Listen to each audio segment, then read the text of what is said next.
right, so we're about to get started.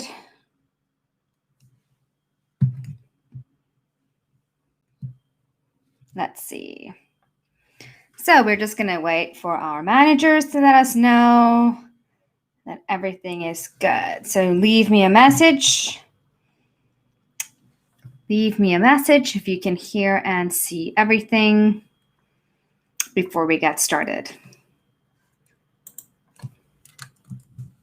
All right, I see people have joined us already. Hi there, guys. So just send a thumbs up.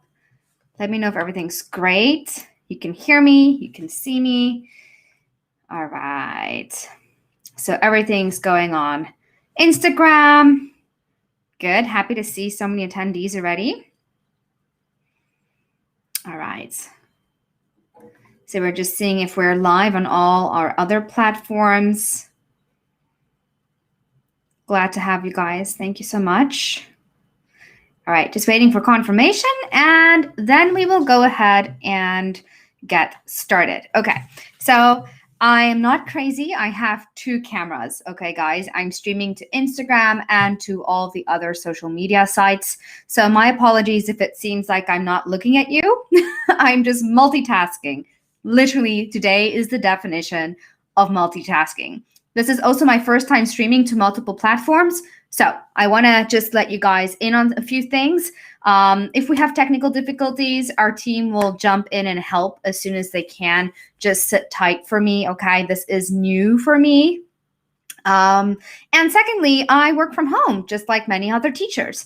So this means that I have dogs and family members and noises and things that unfortunately I cannot control. So unfortunately, my dogs love to participate in webinars and live streams, and they don't like to shut up when I tell them to. So my apologies if we will be interrupted in the next 30 minutes by my dogs, okay? Okay, so let's get started. So who am I? Some of you haven't seen me before yet. I'm Hannah. I've been with Skyeng for close to 5 years already. I've been teaching mostly adults. I've also been teaching over 10 years and over 6 years ESL and so forth. But I've been with Skyeng for a while, and I'm pretty committed to the Russian market, and I absolutely love working here. I've worked with TTC, I've wrote articles, I do webinars once a month, I do a lot of the narrating that you hear in the audios in our classes. So yeah, I'm pretty much a little bit everywhere when it comes to Skyeng. So today we're talking about conversational ideas, basically how to host conversational classes, because they're not as easy as we think they are. Even for me, who has been teaching for such a long time, kind of struggle with conversational classes. It doesn't matter how experienced you are. So we've got like the 5 main ideas or 5 tips and tricks and stuff for conversational English.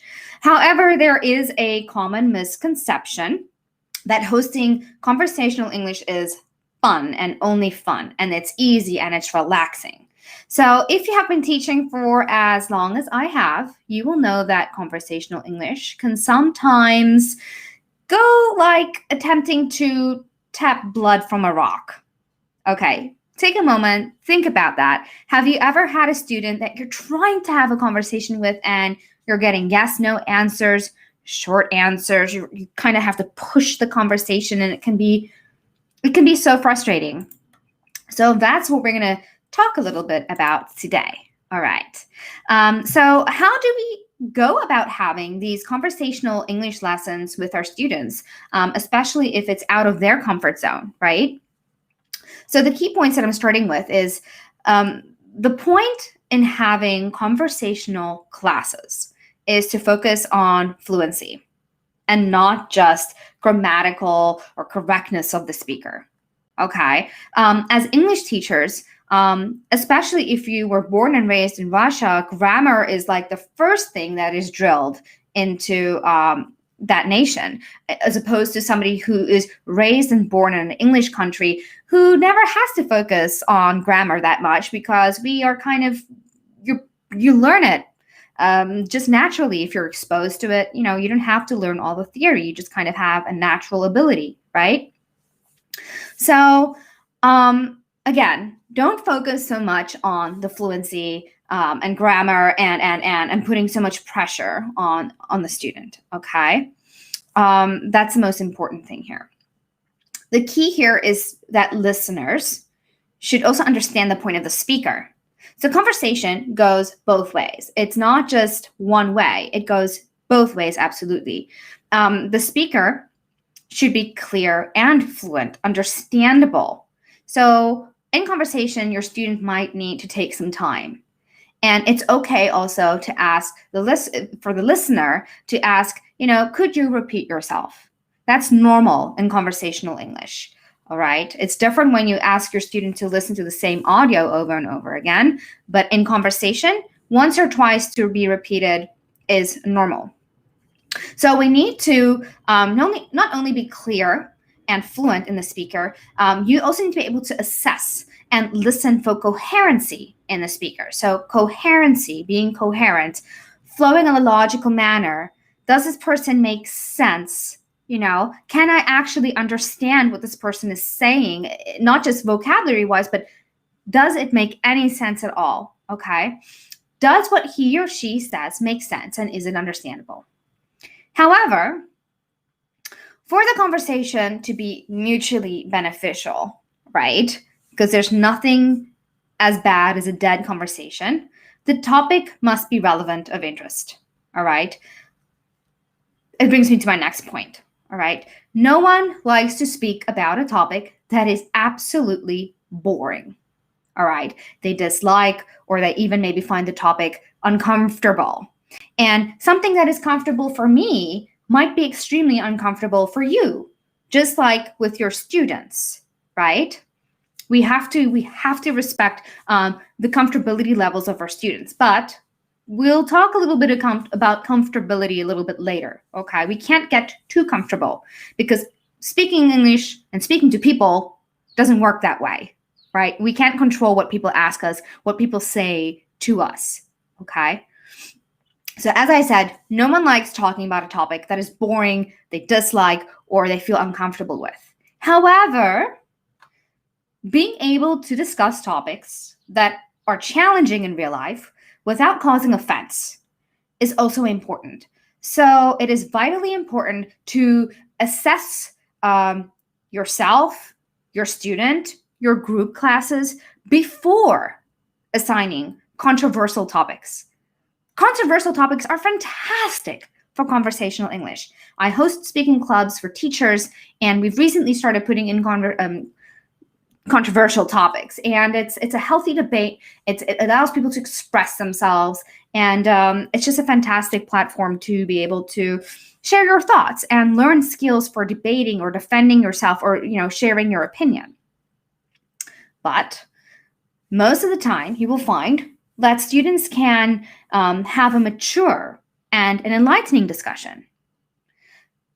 Do you take into consideration if the rest of the group are also capable of listening, as listening is equally important in conversation as speaking? Do you guys agree with this, that listening and speaking are just as important? We have this expression, talk low, talk slow, and never say too much. It kind of relates back to that, So this brings me to the next point. So now we've said we don't want a boring, uncomfortable topic, right? I will go through the comments in a few minutes while I just take a break, and I'll see what I can reply to you guys. Choosing a topic, it's an important challenge, not only for you, but your students. As discussed previously, one needs to be very careful when choosing the correct topic, but playing it safe does not always help your students. The solution is actually quite simple. Talk to your student. Get your students' feedback. Feedback is the most valuable tool that you could ever use, okay? Throw out some relevant topics, maybe topics that's relevant to the current times or current situation, topics of their interest. This person might like things that are related to adventure. This person might like books, movies. If your student enjoys movies, discuss the plot of a movie of interest. Movies are great for discussion, especially if both people have watched it And you can share your thoughts about characters and some scenes that you enjoyed or disliked, or you think this is stupid, or you think this is great, So that brings me again to the next point. Having conversational English, goes through phases. A teacher has to be absolutely prepared. So at the same time, I'm also saying, yeah, but conversational English is so hard. How do you prepare for it? You can lay the solid foundations to follow every time. So many teachers, unfortunately, wing conversational topics. And although that is okay, I think if you're extremely experienced and you focus on mostly conversational English, it's okay. But you must be very, very educated and knowledgeable regarding this topic in order for you to just wing it. Because your student might just know a lot about this topic and ask you some uncomfortable questions that you are not going to be able to answer. So we have to be very, very well prepared in this case. However, preparation allows you to be prepared for the unexpected. So for you to be prepared, you're going to go and you're going to write down a host of different questions. And you're also going to have your own teacher's notes on hand to help you through, especially if a conversation is very fact-based. We have to be so careful. So many conversational English is fact-based, not just general opinion, facts. And if you're going to have a conversation that's related to politics, religion, or anything that is real in the world, make sure you have your facts, because knowledge is power and we don't want to share the wrong information. So having the correct facts are vital, or you might end up with a debating class instead of a conversational one. And sometimes people are not ready for debates. If you are going to host a debate as conversational English, make sure it's with the right students and that it's a safe place. So I see here, Marina asks how to deal with students who do not speak much and give simple and short answers. We're going to discuss it shortly. So just sit tight. I will give you an example of how to bounce off, and you can maybe get some inspiration from that, okay? So now we're going to move on to conversation strategies. So what happens, like Marina has said, when a conversation falls flat? This is actually very common. It happens a lot, even with your one-on-one students or your group students. It's a very common occurrence, even in one's native language, right? Okay, sometimes you're just not clicking with somebody. You're not gelling with somebody and you don't really care. But when you're teaching, it's a different story. So have you ever had a conversation or attempted a conversation, but the participant was, well, not really participating, right? It's a real struggle, as you guys will absolutely know. So did you know there is a difference between academic and everyday conversation? The foundation for any conversation, guys, is knowing how to use question tags. This is something we teach our students, but we also need to know how to use it. And quite frankly, we don't use it enough. Question tags is how to keep a conversation going. So first of all, Marina, if you're struggling with a student who doesn't want to talk much, it's so important to dig really deep into topics that they enjoy, that they like. So you're going to have to ask a lot of questions, even if it's yes or no, but you can at least narrow down a topic that they're interested in, and then you can use question tags with this conversation. You can even eventually say to the student, in order for you to improve your English, your conversational English, and to talk, I need you to elaborate. I need full answers. You can make this a rule in your classroom. No yes or no, unless it is a yes or no questions, but at least 1 or 2, 3 sentences, full answers, okay? Make this as a fundamental rule in your classroom. Only full answers will be accepted. If they have a problem with finding the right words, tell them, Go look up the word you're looking for. If you need to translate it, translate the word. But before we move on to the next question, and yes, this can be uncomfortable, but you have to force it a little bit. But before we move on to the next question, please answer the question with full sentences. You can take a minute or 2 and think about what you want to answer. Many students have told me that they don't have the ability to answer on cue like this when you ask a question. right? Many of us, when we have a question, even in our own languages, we need time to think about the answer. So do our students, especially if they're not comfortable yet and they feel a lack of confidence, or they feel a lack of vocabulary. Say, hey, it's cool. Go Yandex, go Google the vocabulary that you want to use, and take a moment, think about your answer, and then give me your answer. And you know what? This was a great solution for me with students that only said yes or no. Many times we don't realize how impatient we are with some of our students, especially if you're not used to teaching lower levels. Give your student the time to think about the answer. Yes, the conversation is much slower, okay? But you have to get them comfortable. You have to get them confident in answering their questions, okay? So that is the tip, Marina, that I have for you. Yeah, there we go. So Marina has agreed she's going to try it.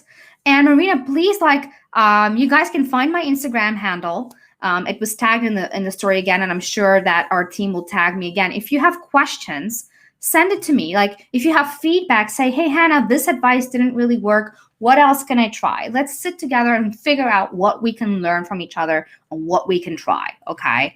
Try and test it. All students are different. No two students are exactly the same. So we have to adapt ourselves accordingly, no matter how stressful it is. So like we said, have you ever had a conversation or attempted a conversation, but the participant was just not participating? It's a real struggle. And we know that there's a difference between academic and everyday conversation, all right? Use question tags. And then after your question tags, use follow-up questions that will help the conversation, that will help the conversation flow. So question tags and follow-up questions. This is why you need to be prepared. Trust me, you're gonna regret it if you don't have teacher's notes or a list of questions prepared for when you get stuck with a student who doesn't want to speak. With a student that doesn't want to speak, you need twice as much questions in order to get them to speak, okay? So the conversation needs to bounce off of the participant or the participants. For example, what is your favorite food? Marina, pay attention to this one. What is your favorite food? The student says, chicken. Great talk, right? Fantastic talk. Okay, it doesn't work this way. So you're kind of stuck as a teacher. What do you do? Okay, what is your favorite food? Chicken. Did you know there are many different ways to enjoy chicken? My favorite is roasted chicken, not grilled, because I like crispy skin. How about you, Marina? So you demonstrated a full answer to the student, okay, by answering the question or answering the question for them, giving your own opinion. How about you? Then the student might elaborate a little bit, because now the student can't just say chicken. He needs to tell you how he likes his chicken. So how do you like your chicken? And then the conversation shouldn't just end there. Now you have to think a little bit further. What side dishes do you enjoy with your chicken? Do you eat other side dishes in winter compared to summer? So now you're deviating away from the chicken, and the conversation is now kind of like, I'll slow it down for you guys. Your conversation is now kind of going into the direction of food in general. So we started with chicken, one answer. Then we do question tag, where we demonstrate an answer. Subconsciously, you're demonstrating an answer. You're elaborating on your own answer, and the conversation starts flowing. And I found in the beginning, with students from many different countries, that the conversation takes a while to warm up, okay? It takes a while to warm up, okay? So you're gonna have to do a lot of questions in the beginning, demonstrate a lot of answers in the beginning, and I think within 10 or 15 minutes, the conversation should flow. So as you can see, at the start of a conversation, the participant gave short answers to a very plain and simple question. So the secret is to be creative. Think outside the box and pull the participant towards you until you find their sweet spot, or you can sense enjoyment and genuine conversation. And that is usually when the conversation starts flowing. If you find that the conversation is just not getting there, you can ask the student, as conversation, you can even ask the student, what do you like? There we go. So Danny, it's like the IELTS. It works this way. Full sentences with supportive thoughts. So you need to draw the answers out. It needs to be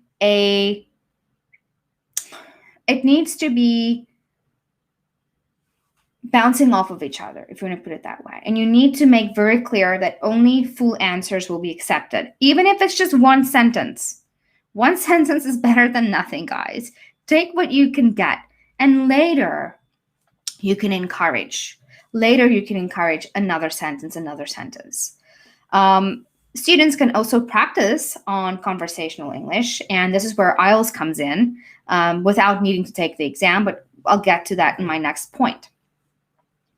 So the secret is be creative, think outside the box, and pull the participants towards you until you find their sweet spot, their comfortability, their enjoyment, okay? My last point is, and I'll go through all the points before we end today's short little stream, remember to teach formal and also informal conversations, okay? As our students will find both extremely useful in their lives, right? If you're teaching adults, you are going to work with adults that work in extreme professional spheres with a lot of pressure. They might work in international environments. So you need to be able to teach formal, and they need to be able to have formal conversations, but also have informal conversations for small talk, because we know that small talk is so important in business as well as their personal lives. Okay, so students need to also know how to start and extend and end conversations in a formal and an informal setting. Okay, if this is a skill that you struggle with, even if you're in your own language, because you might just be somebody who socially don't do well in groups, you need to learn this skill so that you can help your students with this skill. So you need to remember that we are so much more than English teachers, right? We're teaching a very broad skill here. I feel sometimes I'm not just teaching English, I'm teaching life skills. I'm teaching professional development skills, how to be better in general, okay? Personal development all the way. And this is why I love teaching English, all right? So students need to know how to start, extend, and also end conversations in a formal and informal setting. So how to change from small talk before a meeting to academic professional conversation is also quite important. How to transition, that's also a skill that you need to learn. So in closing, I hope that these little points helped you guys today to ground yourself in hosting conversational English. It's not an easy thing to do. You need to prepare so much for this if you want to do it well and you want to do it right, and you don't want to sit there in silence and not knowing what to do. Okay? Very, very important. So another point I want you guys to focus on is the tone. Your tone. Your tone in conversation will also signal when a conversation is about to end. So use it appropriately in order not to be misunderstood. Okay, so tone in a conversation can also lead to misunderstandings. So tone is a skill that also needs to be developed. All right, so sometimes we need to just go back to the basics when we find some challenges in our career or in teaching. Even something as simple as conversation, that's supposed to be simple. So keep it simple for yourself, logically, yet interesting for your students. So what I'll do is, we have a few more minutes left. We have a few people that joined a little bit late. We're going to just go through the main points very shortly. Again, then we'll quickly check if there's any more important questions that I can try and answer. Otherwise, you can DM me on Instagram, and I will see what I can do for you. So the main point of conversation classes is to focus on fluency not just grammar and correctness of the speaker. Fluency is just as important, okay? Listeners should be able to understand the speaker. So the speaker needs to be coherent, okay? Does what he or she says make sense, and is it understandable? All right? A conversation needs to be mutually beneficial, okay? And the topic needs to be relevant and of interest, okay? So don't talk about topics that can make the student bored, or a topic that they dislike or make them uncomfortable. Yes, we should practice topics that gets them out of their comfort zone, because that's how real life works. We don't avoid uncomfortable conversations. It's virtually impossible sometimes. So a student does need to learn how to have mature and yet an enlightening discussion with other students or other people. Okay, so when you're planning your topics, do take in consideration your student. What are they capable of in terms of listening? And can they also speak? Not only listen, but can they speak? Choose a topic that's relevant, yet challenging for your student. Get feedback from your student on their interests. Very important, so they're not bored. Be prepared, especially if your conversation or your topic is fact-based. That's the most important thing here, guys. Be prepared. Get your facts in order. Have a lesson plan. Have a list of questions. In fact, have double the amount of questions than you would have had for in case your student takes some time to warm up. It's also okay to give your student a chance to think about an answer, okay? If they're new at conversations, give them time to think about their answer, okay? So that's the most important things I can share with you, okay? When the conversation falls flat, allow the student to research vocabulary, be patient, you can guide it, use question tags, use follow-up questions, demonstrate sample answers, okay? If the student feels they want to work even harder on conversational English, give them the cue cards for IELTS. Just like a student would prepare for the IELTS exam. Just like, sorry guys, I had a call and I thought maybe it cut my stream. Just like a student would prepare for the IELTS exam, give them the cue cards for speaking. Let them practice at home, because a lot of the cue cards are about personal things, about opinions and so forth, okay? So they can even practice conversation by writing down their answers to those cue cards. This is something I made a lot of my students do, because when you write, you have time to think, you can research vocabulary, you can reformat your answer, you can think, you have time to think. And the student actually learns a lot by writing his or her answers. Okay? So yeah, there we go. And tone, that's the last thing. Extend your conversations, formal conversations, informal conversations. They need to practice that. So guys, in closing, I want to thank you so much for watching today. Give me 1 second. Let's see here. All right, let's see here. I'm just checking some questions here. Marina said she had a talkative student in Russian. It's time to switch to English. Yeah, so in that case, writing can help her express her thoughts. So yeah, guys, that's it. Again, I think I've said thank you a million times. Thank you so much.